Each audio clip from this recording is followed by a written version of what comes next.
Hey, wrestling fans, F and True followers, and members of the WC. Brian Crazy here with that from Brand of Wrestling and Entertainment here on YouTube.com. Thank you for tuning in once again. I am back with my live Smackdown results from the Mohegan Sun Arena in Uncasville, Connecticut, where WWE taped not only NXT, not only Superstars, but also WWE Smackdown on Tuesday night. Bell time was 7 o'clock. The show ran from 7 to 10.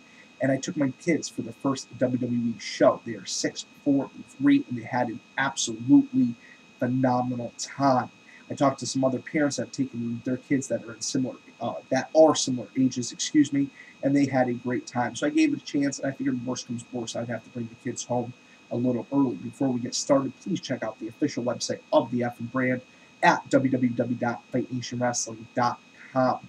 And please check out all the sites that make up the F and Brand of wrestling and entertainment here on YouTube.com.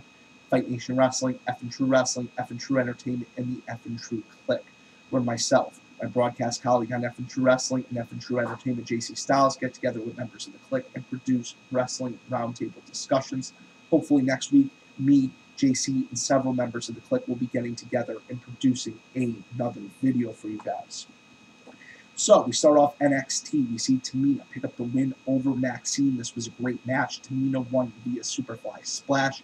My 4-year-old son absolutely loves the high flyers, and he loved when she won via this maneuver. Johnny Curtis then picked up the win over Yoshitatsu. Darren Young picked up the win over Jimmy Uso, and Showtime Percy Watson picked up the win over Titus O'Neil.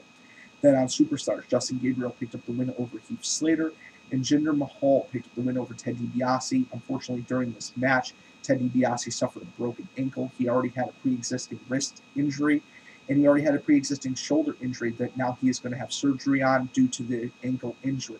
He figured, why I'm out for the ankle, have the shoulder taken care of, come back 100%, and I'll be better than ever, hopefully.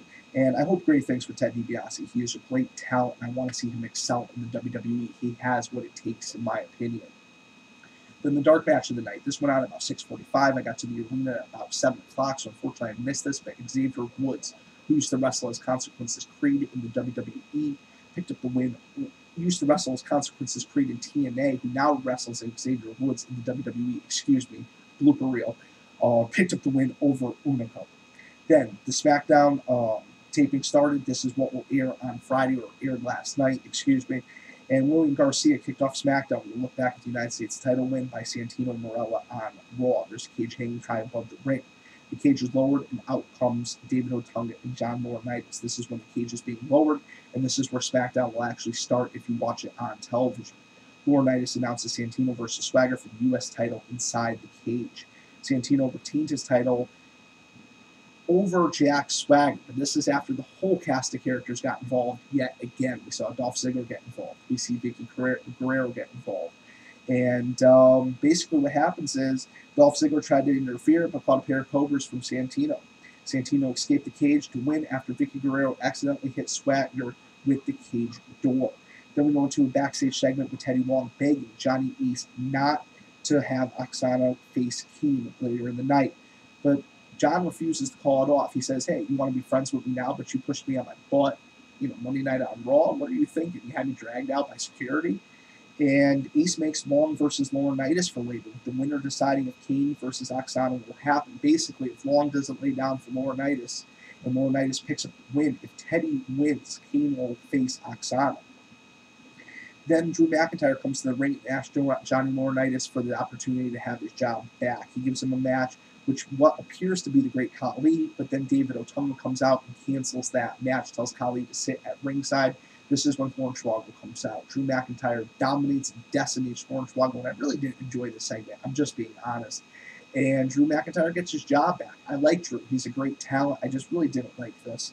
And then we see Mark Henry pick up the win over Ezekiel Jackson. Then we see Teddy Long pick up a surprising win over John Laurinaitis via roll-up. This is after Kane came out to fight Oksana, and Randy Orton came out, laid out Kane. This provided the necessary distraction so Long could pin Laurinaitis. Him and Oksana escaped the ringside area as quickly as possible, with Kane still laid out on the floor and the Viper just making one of those signature looks that only Randy Orton can. Then we see Kofi Kingston and R-Truth defeat the team of Epico and Primo in the non-title match. Michael Cole then brought out Sheamus and Daniel Bryan out to the ring for an in-ring interview. Michael Cole has called himself the Walter Cronkite of his time. AJ Lee came out with Bryan, and at one point he yelled at her and told her to shut up. And he got a lot of heat from the crowd in attendance when he said that, trust me. Because AJ is just so quirky and so smiley, and she's just so dedicated to Daniel in the storyline. And basically, he's just using her just like he's uses everybody along the way to keep that title. The man they've turned Daniel Bryan into is, not the same guy that we were all rooting for a year ago. Then in the main event, we see Big Show, Randy Orton, and Sheamus defeat the team of Cody Rhodes, The Miz, and Daniel Bryan. King came out after the match and brawled into the crowd with Randy Orton. This is where they cut off it on television and faded to the WWE logo.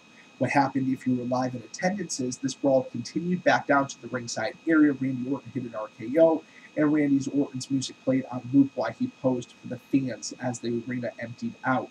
It was a great event, in my opinion, and I will be attending another Smackdown taping in the near future.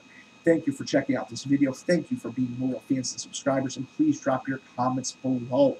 For the effing brand of wrestling and entertainment here on YouTube.com, my name is Brian Crazy. Have a great day, and I'll catch you later.